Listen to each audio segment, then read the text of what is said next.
देखिए, मैं ये बिल्कुल नहीं चाहता कि आप अब से कुछ महीनों बाद ये बोलें कि काश मुझे ये बातें पहले पता होती। I wish I knew these things before. इसीलिए मैंने ये इम्पोर्टेंट वीडियो बनाई है कि मेंस 2025 अब ओवर हो चुका है, बट आपके लिए ये जर्नी अब स्टार्ट हुई है। If you are seriously preparing for 2026 और 2027, देन आप नॉलेज के बेस पे इस मेंस के पेपर को जज नहीं कर सकते हैं। आप ये देखिए कि बेस्ड ऑन दिस पेपर आपकी प्रिपरेशन लेवल क्या है, आपके प्रिपरेशन में गैप्स कहाँ पर हैं, और यही बताने के लिए इस वीडियो को क्रिएट किया जा रहा है। वरना आप खुद ही बताइए, इस चैनल को क्रिएट करने का क्या ही फायदा कि जब आपको सही और इंपॉर्टेंट चीज 4-5 महीने बाद पता चल रही हो और काफी लेट हो जाए, फिर हम कुछ कर भी नहीं पाएंगे, फिर हम वही आई विश और काश काश करते रह जाते। इसीलिए सही टाइम पे सही वीडियोस का निकलना बहुत ज़रूरी है, और वीडियो को एंड तक देखिएगा क्योंकि हम 5 इंपॉर्टेंट पॉइंट्स के बारे में बात करेंगे। और अगर आप इन चीज़ों को नहीं फॉलो कर रहे हैं तो आप यूपीएससी की प्रिपरेशन में ये एक पाप कर रहे हैं। आप पाप क्यों? क्योंकि ऑलरेडी हम इतना पैसा खर्च कर चुके हैं, हमने इतना टाइम इन्वेस्ट किया है, कई लोगों की उम्मीदें जुड़ी हुई हैं हमसे, और अगर हम सही चीज़ नहीं कर रहे हैं, एग्जाम ओरिएंटेड चीज़ नहीं कर रहे हैं, तो फिर ये हमारी गलती है। And once you listen all the 5 points, so do comment below कि कौन सा पॉइंट आपके प्रिपरेशन में मिसिंग है। Alright, let us get started. Point number 1, UPSC preparation की जर्नी में ये प्री और मेंस के बीच में जो मेंस को प्रिपेयर करने का टाइम मिल रहा है वो कम होता जा रहा है। पहले 4 महीने 5 महीने मिला करते थे, लेकिन अब ओनली लगभग 80 डेज 88 डेज मिल रहे हैं, जो कि अपने आप में बहुत इनसफिशिएंट है। अब उस 88 डेज में हम क्या करेंगे? ऑप्शनल की प्रिपरेशन करेंगे, जीएस की करेंगे, एसए की करेंगे, आंसर राइटिंग करेंगे, वैल्यू एडिशन करेंगे, क्या कर लेंगे आखिर हम? हमें उस टाइम पर अपने स्पीड ऑफ राइटिंग पे, कंटेंट को सेग्रीगेट करने में, कंटेंट को कंपाइल करने में, वैल्यू एडिशन में और टाइम मैनेजमेंट पे ज़्यादा फोकस करना है। और जो चीज़ हमारी छूट चुकी हैं, which we have not prepared, actually वो छूट ही रह जाती हैं, हमें टाइम ही नहीं मिलता प्रिपेयर करने का। सो इसका सोल्यूशन क्या है? हमने क्या सीखा है? हमने ये सीखा है कि ये जो टाइम अभी चल रहा है, from September to December, we can stretch till January, हम इसमें प्रिपेयर कर सकते हैं। मैंने अपने यूट्यूब पे ही कई वीडियोस के माध्यम से कई बार बताया हुआ है कि we have to get mains ready. और बहुत सारे ऐसे एस्पिरेंट हैं जिन्होंने अब तक आंसर राइटिंग भी नहीं शुरू की है। वो लगे पड़े हैं वही अपने पॉलिटी इकोनॉमी को कवर करने में, लेकिन यार सब्जेक्ट्स तो और भी है ना। So by the end of January make sure कि आप mains ready, mains oriented preparation कर लें, क्योंकि अभी आप थोड़ी सी मेहनत करेंगे, बाद में आप अपने आप को थैंक यू बोलेंगे जब आप प्री क्वालिफाई कर लेंगे। The second important point is current affair. Current affair अगर आप नहीं कर रहे हैं तो फिर से आप पाप करने जा रहे हैं। प्री में करंट अफेयर फिर भी 50-50 डिवाइड हो जाता है, लेकिन मेंस में specifically GS paper 2, GS paper 3 में करंट अफेयर का काफ़ी ज़्यादा वेटेज है और आपके सामने है। फॉर एग्जाम्पल, ये जो क्वेश्चन जीएस पेपर 3 से आया था, explain the factors influencing the decision of farmers on the selection of high value crops, तो ये करंट अफेयर बेस्ड है। पीआईबी की न्यूज़ आई हुई है, भले 2022 में आई हो या 2023 में आई हो, तो ये कौन बताएगा? ये आपको एक अच्छा मेंटोर और एक अच्छा टीचर ही बता सकता है कि कौन से टॉपिक्स जो हैं करंट ओरिएंटेड इंपॉर्टेंट हैं। चाहे वो सेमीकंडक्टर मिशन के ऊपर हो गया, जो कि रिसेंटली क्वेश्चन भी आया था। सेमीकंडक्टर जो कि ऑलरेडी हमेशा ट्रेंड, हमेशा न्यूज़ में है, देखिए अभी भी स्टार्ट हो रहा है, ठीक है, ये इंपॉर्टेंट है। पीएलआई स्कीम एग्जैक्टली 2024 के पीआईबी के न्यूज़ के ऊपर आया हुआ है। न्यूक्लियर रिएक्टर के ऊपर जो प्राइम मिनिस्टर नरेंद्र मोदी गए थे फ्रांस में, वो क्वेश्चन आया हुआ है। इस तरीके के क्वेश्चंस को हमें टैकल करने के लिए हमें करंट अफेयर का बेस अच्छे से प्रिपेयर करना पड़ेगा। तो जब तक आप मेंस ओरिएंटेड करंट अफेयर को प्रिपेयर नहीं करेंगे, तब तक बहुत मुश्किल है। और प्री का रास्ता मेंस से होकर गुजरता है। मेंस लेवल का करंट अफेयर प्रिपेयर करेंगे तो आप प्री में भी उसका फायदा आप उठा सकेंगे। इनफैक्ट जो हमारा जीएस पेपर 2 था, उसमें भी जो हमारे इंपॉर्टेंट जजमेंट्स है, इंपॉर्टेंट रिपोर्ट्स हैं, कमीशंस हैं, कमेटी है, आईआर का जो पूरा पेपर है वो based on the current affairs है।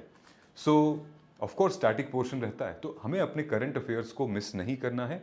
बहुत इंपॉर्टेंट है कि ऐसी सारी सिचुएशंस में आप करंट ओरिएंटेड जाएं।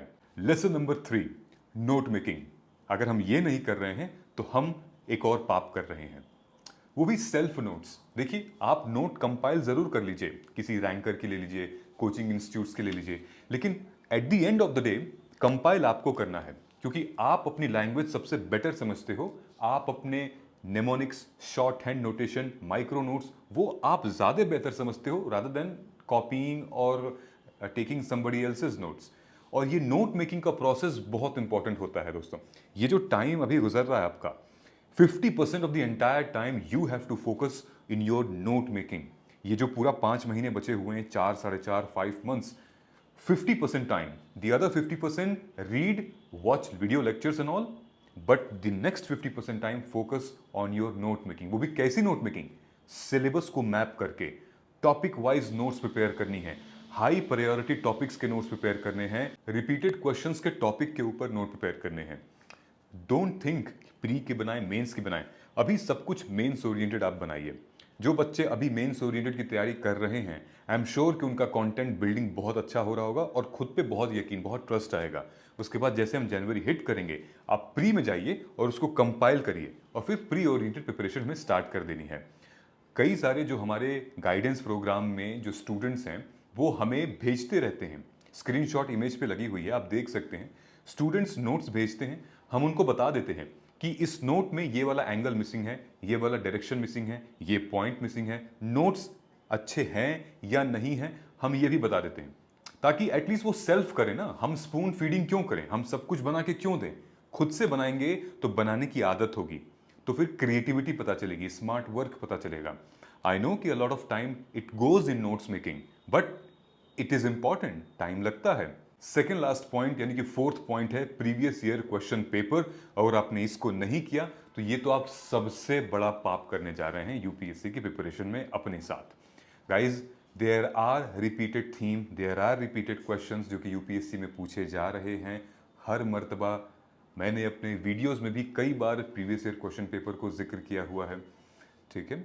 PYQs are very very important. ये एक ऐसा टूल है आपको जो कि आपको डिस्ट्रैक्शन से बचाएगा, टाइम वेस्ट होने से बचाएगा, एग्जाम ओरिएंटेड रखेगा, सिलेबस ओरिएंटेड रखेगा और एविडेंस बेस्ड अप्रोच है।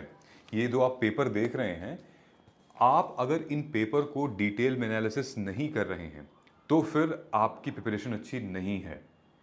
कैसे पिछले 11 सालों का पैटर्न था और इस बार क्या आया है, बैठ के अध्ययन करिए, निकल कर आ जाएगा। अपने वीडियोस में मैंने कई बार बताया हुआ है। फॉर एग्जाम्पल स्क्रीन पे आपकी इमेज लगी हुई है, कुछ ऐसे टॉपिक्स हैं जो कि रिपीटेड आए हुए हैं, PYQs एग्जैक्टली। कुछ ऐसे हैं जो कि उनकी थीम रिपीट हुई है, जिनके डायमेंशन रिपीट हुए हैं।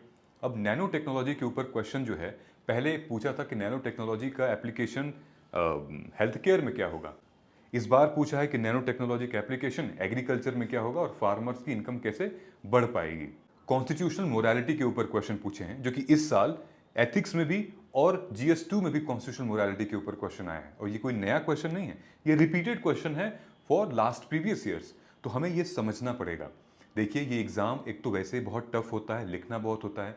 थिंक अबाउट कि एक क्वेश्चन भी PYQ से हूबहू रिपीट होके आ गया तो वो आपके लिए फ्री गिफ्ट है, वो ऊपर वाले का सपोर्ट है आपको। And if you are missing that, then I think you are doing this sin, ये आप पाप कर रहे हैं। मेनी क्वेश्चंस केम एंड लोग लिखते हैं। फॉर एग्जाम्पल फूड सिक्योरिटी के ऊपर इस बार भी क्वेश्चन GS पेपर 3 में फूड सिक्योरिटी पे आया है और पिछले 11 सालों में 5 बार क्वेश्चन आया है फूड सिक्योरिटी के ऊपर अलग अलग डायमेंशन में। And if you are missing this, then you are doing पाप, ठीक है।